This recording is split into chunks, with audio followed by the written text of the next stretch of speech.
September 28th, 2025. A date that will be etched in history as the day West Africa's financial ground split wide open. The CFA Frank, a currency born out of colonialism, suddenly soared on the black market, rocketing to 850 CFA per euro, nearly 30% higher than its official rate. In the blink of an eye, what was once a familiar, albeit controversial, currency became a symbol of chaos. Markets faltered, the price of basic goods like rice doubled in just days, and ordinary people found themselves staring in the terrifying reality that their savings, everything they had worked for, was slipping through their fingers. Banks couldn't handle the rush, and long lines of desperate citizens echoed the growing panic. But then, as fear spread like wildfire across the continent, one voice pierced through the storm: Donald J. Trump, once a leader in the United States, now a man outside the Oval Office but still wielding immense power. He declared, "Africa cannot remain chained to France's colonial currency. I will create the Afro Dollar, led by the United States." And just like that, a new battle was declared, not with guns or armies, but with money, power, and control. But is the Afro Dollar truly Africa's ticket to freedom? Or is it just a new form of chains dressed in gold? This is a fight for Africa's very soul. Subscribe, join the conversation, and let us know. Are we witnessing liberation or a trap in disguise? Stay tuned. September 28th, 2025. West Africa was shaken to its core. The CFA Frank, a currency bound to France's colonial past, had suddenly taken a sharp turn in value.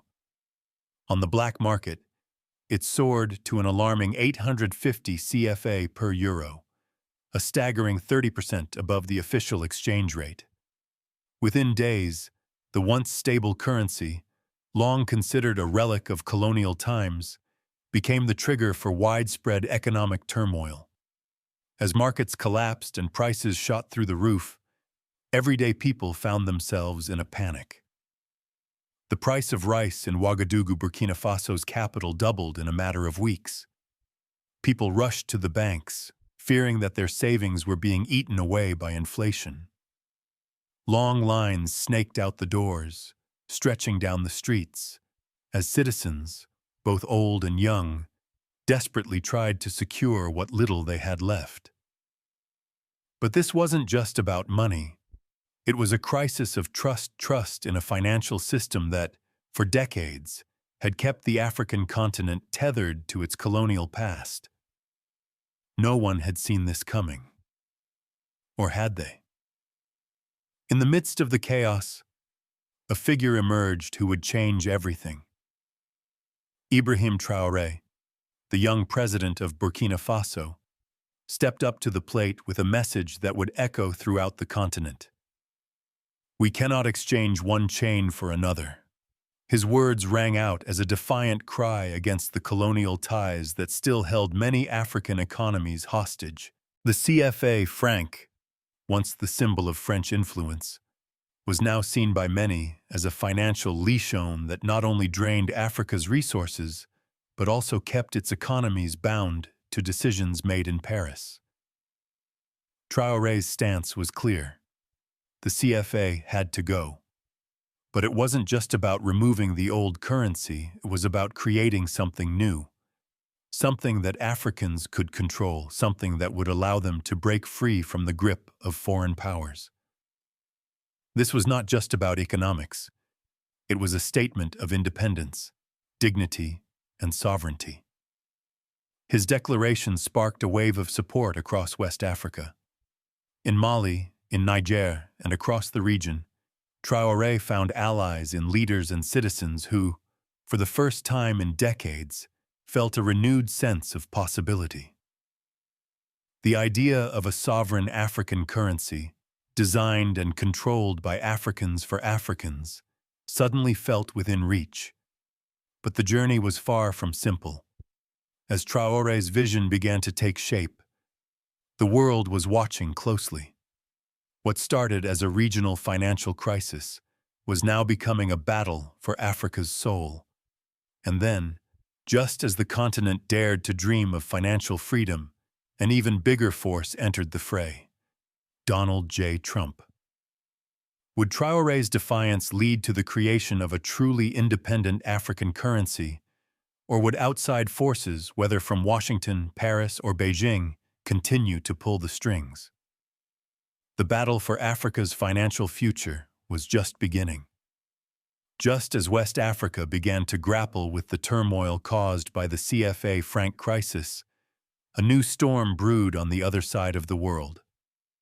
From Florida, a familiar and controversial voice echoed across the continent: Donald J. Trump. The former U.S. president, though no longer in power, still commanded immense influence on the global stage. In a statement that shook Africa's financial world to its core, Trump boldly declared, "Africa cannot remain chained to France's colonial currency. I will create the Afro Dollar, led by the United States." This announcement wasn't just a political statement. It was a declaration of intent. Trump's idea of the Afro Dollar was framed as a way to free Africa from its economic dependence on France. Backed by 200 tons of gold secured at Fort Knox, massive credit lines from Wall Street, and a direct commitment from the Federal Reserve, the Afro Dollar promised a new chapter in African monetary history. To Trump, this was liberation, a chance for Africa to break free from colonial-era currencies and embrace a new, modern financial future under American leadership. But Trump's declaration didn't go unnoticed, and it didn't spark the excitement he might have expected. In fact, it ignited a firestorm of reactions both within Africa and around the world. Ibrahim Traoré was quick to respond, rejecting the idea of the Afro Dollar outright. His message was simple but powerful: we cannot exchange one chain for another. Traoré's reaction resonated deeply with millions of Africans who, for the first time in history, were questioning whether true sovereignty could ever come from a currency minted abroad, regulated by the Federal Reserve, and tied to Wall Street's interests. In West Africa, Traoré's stance quickly found support, especially in Mali and Niger, where leaders echoed his call for a currency designed by Africans, for Africans. These countries, along with Burkina Faso, became the vanguard of a movement that would not simply accept another financial leash, no matter how shiny or gold-plated it appeared. But not all African nations were on board. Countries like Ivory Coast and Senegal, which had strong ties to both French and U.S. financial systems, expressed deep concerns. They warned that turning away from the Afro Dollar could lead to economic collapse. For them, the promise of liquidity, technological infrastructure, and global acceptance offered by the Afro Dollar was simply too appealing to ignore. As the debate raged on, the international community took sides. In Washington, Trump's proposal was hailed as a revolutionary opportunity, a chance to reshape Africa's future, free from the colonial financial systems that had held it captive for decades. But in Paris, the reaction was starkly different. French officials, who had long relied on the CFA Frank as a cornerstone of their influence in West Africa, were furious. President Emmanuel Macron took to the podium with an uncharacteristic fury, accusing Trump of trying to undermine Africa's sovereignty under the guise of liberation. For Macron, the Afro Dollar was a dangerous step backward, a modern form of economic imperialism. And in Beijing, the Chinese government seized the moment. Less than a week after Trump's statement, China launched its own Digital Yuan Africa initiative, aiming to integrate its currency into Africa's Belt and Road projects. China's move was clear: bypass the West entirely, and tie African economies to China's growing global influence. The race for Africa's future was now a three-way contest: France, the United States, and China, offering its own version of financial liberation. As the stakes grew higher, the people of West Africa were not merely watching from the sidelines. In cities like Lagos, Abuja, and Bamako, the streets erupted in protests. Thousands of students, workers, and farmers marched with banners that read, "No to the CFA, no to the Trump dollar." In these demonstrations, there was an unmistakable sense of urgency. This was no longer just about a currency change. It was a matter of freedom, identity, and sovereignty. For many Africans, the fight over the Afro dollar symbolized something deeper.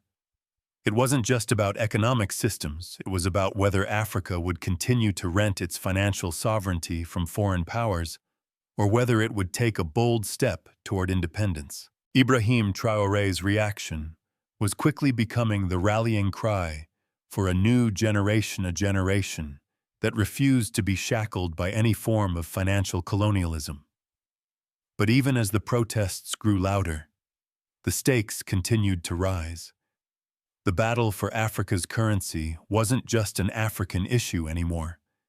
It had become a global one. Would the Afro dollar succeed in securing Africa's freedom, or would it simply replace one master with another?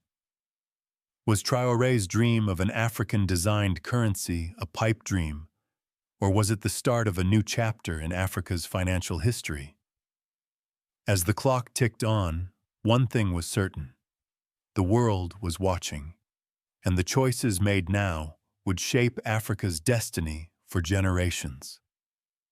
As the dust began to settle from the announcement of the Afro dollar and the rising tensions in West Africa, the real-world effects of the financial crisis became impossible to ignore.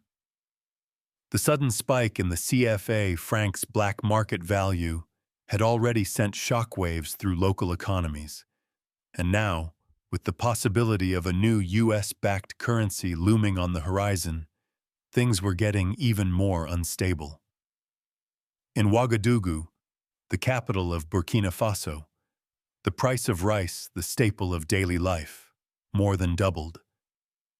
What was once a simple trip to the market for a sack of rice had turned into a battle for survival. Families, already living on tight budgets, found their purchasing power severely diminished. For the many who lived on less than $2 a day, this was more than just a financial blow. It was a daily crisis. Prices of basic goods from oil to salt spiraled out of control, and the anger on the streets of West Africa was palpable. Shops in Bamako, Abuja, and Lagos reported goods being pulled off the shelves. Merchants were hoarding products, refusing to accept the CFA franc, and waiting to see which currency would ultimately prevail. This kind of uncertainty, where the value of the money they received today could be radically different from tomorrow, sent waves of panic through local businesses. Many turned to alternative stores of value gold coins, barrels of diesel, and even livestock. The CFA franc, once a stable if controversial currency, was now a symbol of uncertainty and fear. But economic hardship was only one part of the story. The financial upheaval also spurred political unrest across the continent. In Dakar, Lagos, and Bamako, protests began to erupt, with thousands of students, workers, and ordinary citizens taking to the streets.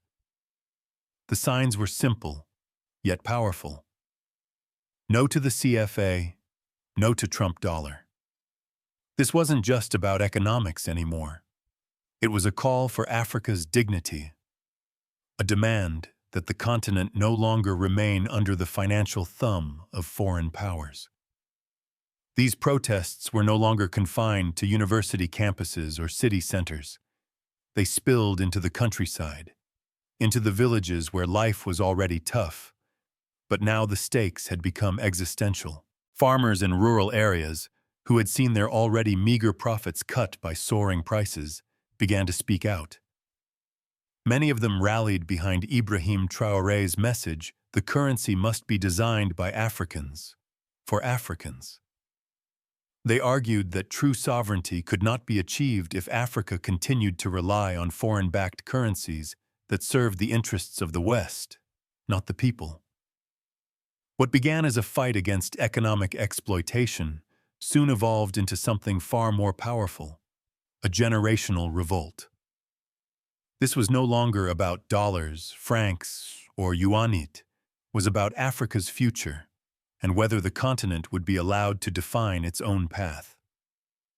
The ramifications of this new battle were not just economic or social, they were political. Traoré's stance against both the CFA Frank and the Afro Dollar turned him into a hero for many across the continent. He became the symbol of African resistance, a leader who refused to be cowed by external pressure. His speeches, which echoed the revolutionary rhetoric of figures like Thomas Sankara, resonated deeply with Africans who had long felt marginalized in the global financial system.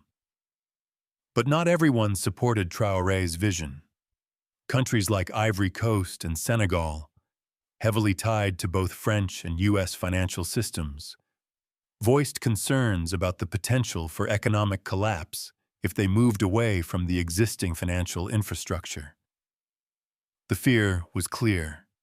Leaving the stability of the CFA Frank or adopting a new foreign-backed currency like the Afro Dollar could lead to a loss of credit lines, trade disruptions, and inflation spiraling out of control. For these countries, the status quo, though flawed, seemed like the lesser evil. They feared that an independent African currency, backed solely by Africa's resources, might leave them vulnerable to external financial pressures. The result was a deep fracture within the West African Economic and Monetary Union, WEAMOA. While Traoré found support in Mali and Niger, other members of WEAMOA balked at the idea of turning their back on external currency support. Political tension mounted as the debate over whether to create an African currency or embrace a U.S.-backed solution split governments, communities, and families. The conflict over currency didn't stay confined to Africa. Washington, Paris, and Beijing all had vested interests in how the situation played out. Trump's Afro Dollar was promoted as a chance to free Africa from French colonial-era monetary systems, but critics saw it as a modern form of control, just dressed in a new, shiny package. Would it truly liberate Africa, or would it simply replace one master with another, this time, the United States? In Paris, Macron's response was sharp. He accused Washington of trying to invade Africa's economic sovereignty under the guise of liberation. Paris had maintained its influence over 14 West African nations for decades through the CFA Frank, and the potential loss of that control was an existential threat. France wasn't going to give up without a fight. Meanwhile, China, always ready to exploit global uncertainty, accelerated its own digital Yuan Africa initiative. China's move was strategic: integrate its currency into Africa's Belt and Road projects, and further solidify its financial foothold in the continent. With the digital yuan already gaining ground in countries like Ethiopia, Kenya, and Djibouti, China's bid to bypass Western financial systems completely was beginning to gain traction. The stakes couldn't be higher. As Ibrahim Traoré stood firm in his resolve to reject both the CFA Frank and the Afro Dollar, the future of Africa's financial independence hung in the balance. Would Africa allow itself to be pulled into Washington's orbit? Or would it chart a new course, one that was truly its own? As the global powers circled Africa, each with its own agenda, one question loomed large. Would Africa's financial sovereignty be defined by its own people or decided by foreign powers? The next moves would determine the continent's fate, and the world was watching closely. As the battle for Africa's financial future heated up, the United States made it clear that it would not let go of its vision for the Afro Dollar. With Donald Trump's words still echoing across Africa, Washington was rallying behind the idea, framing it as a historic opportunity for Africa to break free from its colonial past and specifically from France's grip over West Africa through the CFA Frank. In the corridors of power in Washington, D.C., the Afro Dollar was pitched as the next step in the evolution of Africa's financial independence. It was not just about a new currency. It was about giving Africa access to global liquidity, technology, and economic modernization.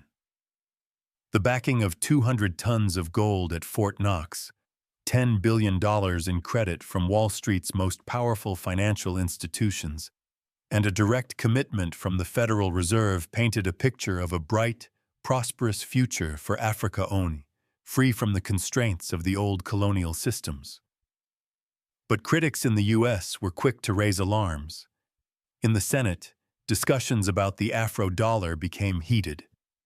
While some saw it as a vital step for both Africa and the United States, others feared that it would amount to an economic dependency masked by flashy promises of development.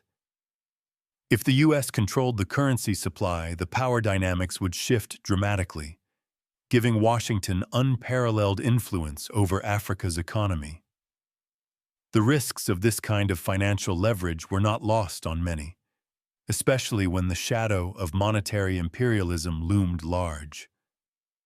Meanwhile, in Paris, the reaction was swift and furious. President Emmanuel Macron, facing the potential loss of France's decades-old influence over West Africa, accused Washington of an economic invasion, branding the Afro Dollar as a new form of imperialism. For France, the CFA Frank had been more than just a currency. It had been a cornerstone of its economic power in Africa for over 75 years. By using the CFA, France had maintained control over trade, currency reserves, and political allegiances across 14 West African countries. The thought of losing that influence to a new U.S.-backed currency was nothing short of catastrophic for Paris. French diplomats began scrambling, exploring every possible option to maintain their grip. One such response was the suggestion of offering new bilateral credit lines worth billions to West African countries, in an effort to stabilize the financial system and keep them tied to Paris. Simultaneously, there were talks about reforming the CFA franc to make it more flexible and less directly controlled by France. But it was clear that these efforts were largely motivated by fear of losing control. On the other side of the world, China saw an opportunity in the confusion. Within weeks of Trump's bold declaration, Beijing launched its own counter-initiative, the Digital Yuan Africa Initiative. Unlike the Afro Dollar, which was tied to U.S. financial institutions and gold reserves, China's strategy was focused on infrastructure and trade. Through its Belt and Road Initiative, China had already begun investing heavily in African infrastructure, from railways to ports, in countries like Ethiopia, Kenya, and Djibouti. By introducing the digital yuan as a central bank-backed digital currency, China aimed to bypass Western financial systems entirely. Beijing's move was calculated. Africa, with its rapidly growing economies and its massive resource wealth, was too important to ignore. China's digital currency would help African countries sidestep traditional Western banking structures, allowing them to establish more direct financial ties with China. The digital yuan was presented as an alternative to both the CFA franc and the Afro Dollar financial model that didn't rely on the US or France, but could still leverage Africa's growing economic influence. The initiative was also seen as a strategic move to expand China's geopolitical footprint in Africa. With billions of dollars already invested and more lined up in trade agreements, China was positioning itself as a key player in Africa's future. The race for Africa's financial future had quickly become a global affair. What was once a regional dispute about currency was now a geopolitical chess game between three of the world's most powerful nations, the United States, France, and China. Each side had its own narrative, its own promises, and its own vision for Africa's future. But amidst this struggle, there was a new force emerging: Africa itself. As Ibrahim Traoré continued to lead the charge for financial independence, the question was no longer just about whether Africa would accept one foreign-backed currency or another. It was about whether Africa could truly stand on its own, creating a future that belonged entirely to its people. And in the corridors of power in Washington, Paris, and Beijing, the world was watching closely. What happened next in Africa would not just reshape the continent. It could change the entire global financial landscape. As the US, France, and China jockeyed for influence in Africa, one question remained: could Africa truly seize control of its financial destiny? Or would it be caught in a new web of foreign influence, one that would leave the continent perpetually dependent on the whims of global powers? The battle for Africa's financial soul was far from over, and the next few steps would determine whether Africa could rewrite the rules of global finance or remain a pawn in the game. As the financial struggle deepened, a new hope began to rise from the heartland of West Africa. A bold proposal that could reshape the continent's financial future. On October 5, 2025, Ibrahim Traoré, the president of Burkina Faso, stood before the world and unveiled a groundbreaking vision: the African Currency Initiative, ACI. This wasn't just another economic policy or currency reform, it was a declaration of independence. For the first time in modern history, African leaders were proposing a currency designed by Africans. For Afrikaans, a currency that would be anchored not in gold reserves at Fort Knox or European vaults, but in Africa's own vast and untapped resources.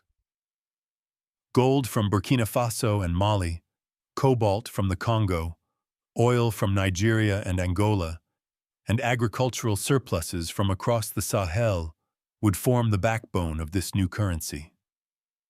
The plan was not just ambitious, it was revolutionary. It aimed to take Africa's natural wealth and transform it into economic sovereignty.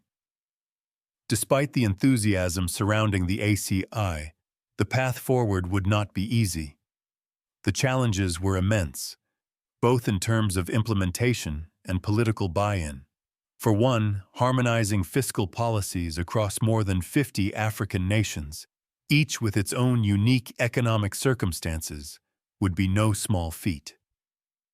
Traoré and his supporters faced the monumental task of uniting African economies under a common monetary framework that could withstand the pressures of global financial markets. Another hurdle was the threat of speculative attacks.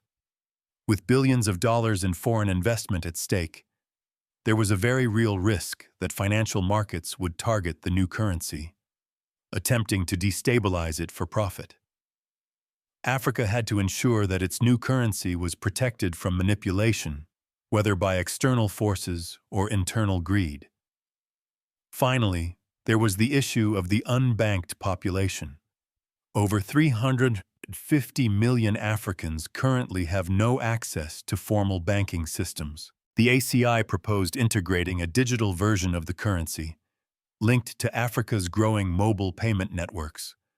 While this was an innovative solution, it also raised questions about the digital divide. Would those without access to smartphones or reliable internet connections be left behind in this new financial world? If the ACI succeeded, it would not just revolutionize Africa's financial systems, it could spark a broader global shift. The potential for a resource-backed currency, based on Africa's natural wealth, could offer a viable alternative to the dollar-dominated global financial system. It could redefine trade, stabilize African economies, and empower people who had long been marginalized in the global economic system.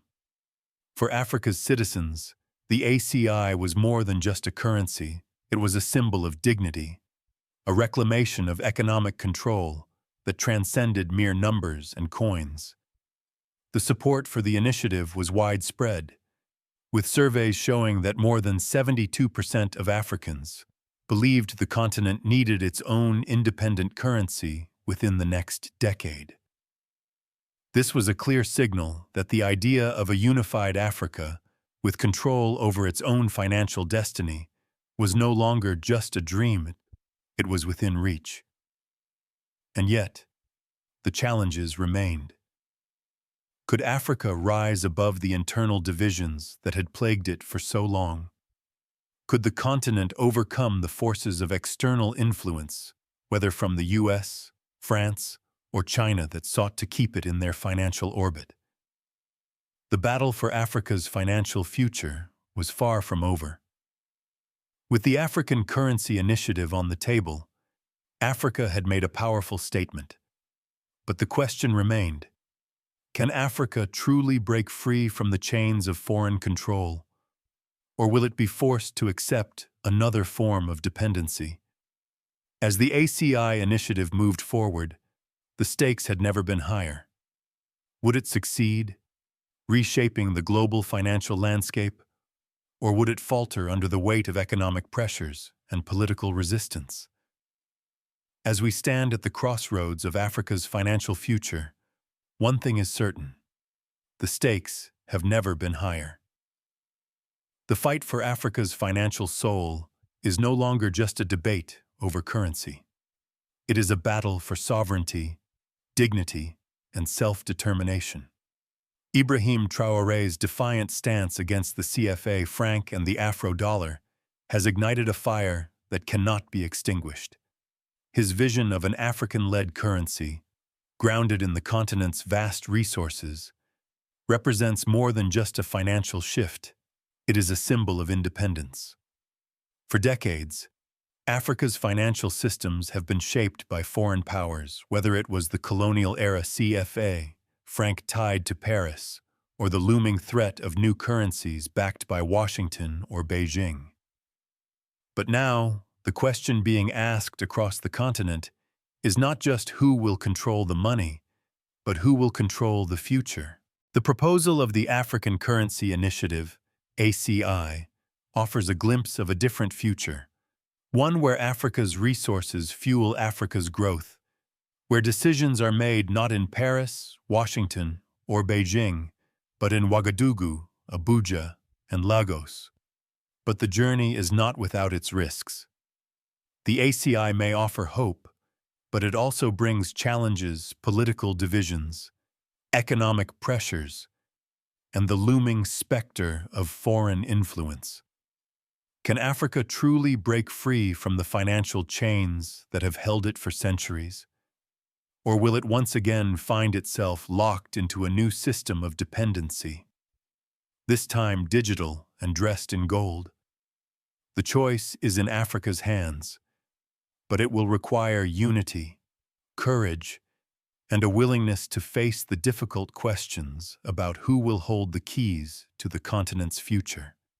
As protests continue to fill the streets of Bamako, Lagos, and Abuja, and as governments from Mali to Senegal wrestle with the question of what currency should define their future, the world is watching. Will Africa seize the opportunity to chart its own course, or will it remain forever tethered to the past?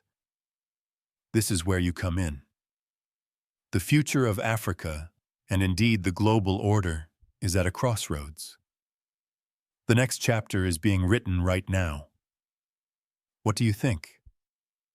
Is the Afro Dollar a tool for liberation, or is it simply a new form of financial colonialism? Can Africa create its own currency, one that truly represents its people and its potential, Or will it fall prey to the promises of foreign powers? Tell us in the comments below. What path should Africa choose? Join the conversation, and don't forget to subscribe for more in-depth analysis on this critical issue. The choice is still ours to make, and the world is watching closely. Will Africa stand tall, or will it be forced to settle for another set of chains? Ibrahim Traoré moment. As Africa stands at this critical juncture, Ibrahim Traoré's moment of defiance against the CFA Frank and the Afro Dollar has become the turning point in the continent's struggle for monetary independence. Ibrahim Traoré reaction. How will Ibrahim Traoré's reaction to the external pressures and the global powers' push for their own currencies influence Africa's fight for sovereignty? This is no longer just about currency. It's about power. It's about who controls the future of Africa's people, or the foreign powers that have long shaped its destiny. The battle has begun, and the outcome will reverberate across generations.